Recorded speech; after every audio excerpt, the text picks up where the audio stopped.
Don't ever say you need a pay rise. The organisation is not your personal charity. That's where most people go wrong. In fact, if I had to name one biggest mistake that most people make when they ask for a pay rise, it's asking for a pay rise because they need one, because their mortgage has just gone up, or because they're going through marriage problems, or because the cost of living has increased. The boss doesn't care what your needs are. He is not there to provide for your needs. He is there to pay the minimum that he can to attract and retain good staff to achieve certain objectives for the organisation, none of which has to do with your needs and your financial management of your salary. So avoid that topic completely. Real estate agents know that in negotiations, the first person to name a figure loses. Don't name a figure. Your boss might actually be thinking that you are worth much more than you have in mind. So try and get him to say, how much do you think that is worth? Or how much would you work for if you were in my position? Things like that get him to focus on the issue of dollars, and it means that you can get him to name a figure first. If he asks you for a particular figure, say, in light of our conversation, I'm sure you'll be able to offer me something that is appropriate. Put the onus back on him. If he then comes up with a figure that is below your expectation, then go higher than what you expect, because you want to, again, condition him so that when you come up with what you really expect, it seems better than the higher figure. He'll feel like he's had a win, and you'll feel like you've had a win, because you had actually had a win. Remember, it is possible that your boss may want to give you more than you think you're worth, and that is a big win. If you've asked for a pay rise before, you know it can be agonising waiting, and it can affect all your work while you do. So make sure you give him a time frame so that you both know what the expectations are about resolving this issue. Remember, if the negotiations drag on for too long, you may miss out on other opportunities that you could avail yourself of if you only knew what the result of the pay rise negotiations were. So don't let it drag on forever. Be firm and be specific about your expectations of the time frame for negotiation. Another area where people go wrong is by dropping hints. Bosses do not do hints. You have to ask for what you want specifically. What you want to do is create an environment where your boss wants to say yes. Get him saying yes. It's a certain environment or atmosphere, a positive and a willing atmosphere that will prevail.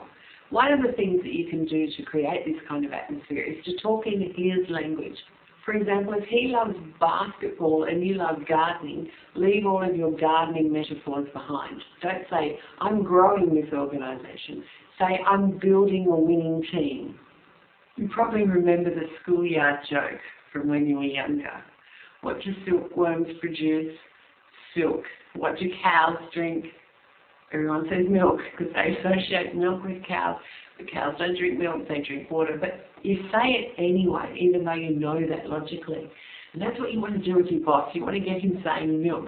You want to get him to the point where he will say yes to your pay rise, even if he thinks logically that you don't deserve a pay rise.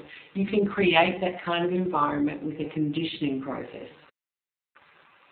We've created the tools that will give you the skills to create an environment that will make him say yes, even when he logically doesn't want to.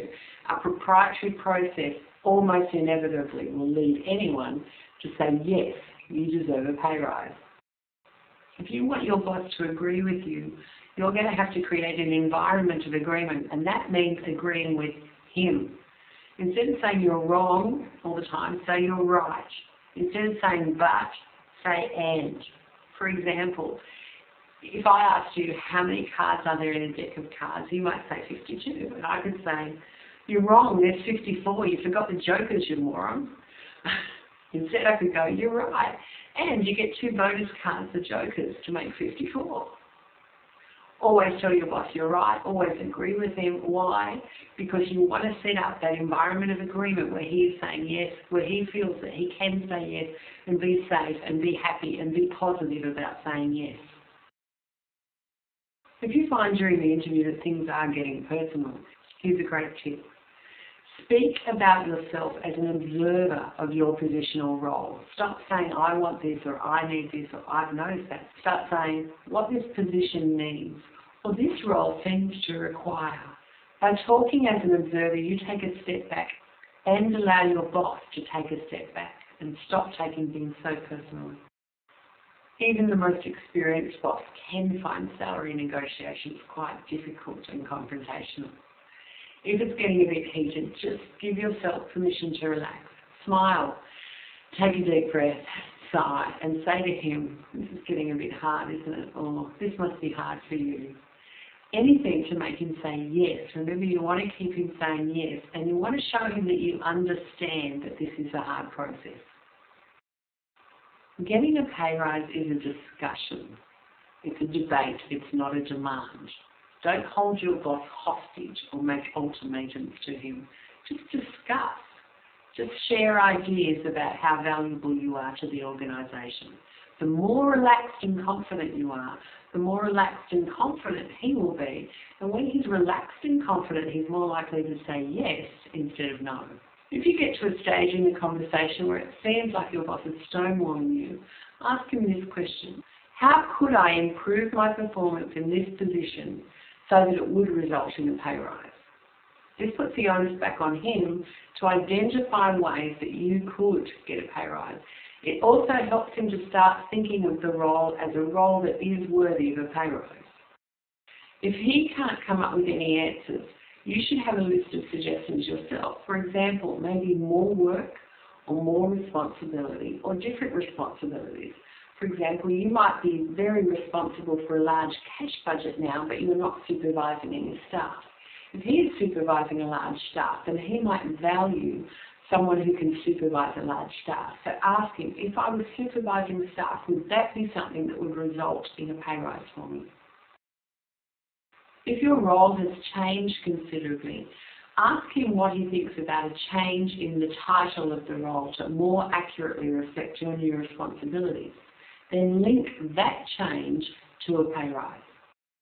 If your boss has certain facial expressions like a frown, don't try and interpret that or say, oh, you're really not happy about that last suggestion, are you? Ask him how he feels about it or what he's thinking now. Ask him to interpret his own feelings. Don't assume that you know what he's thinking.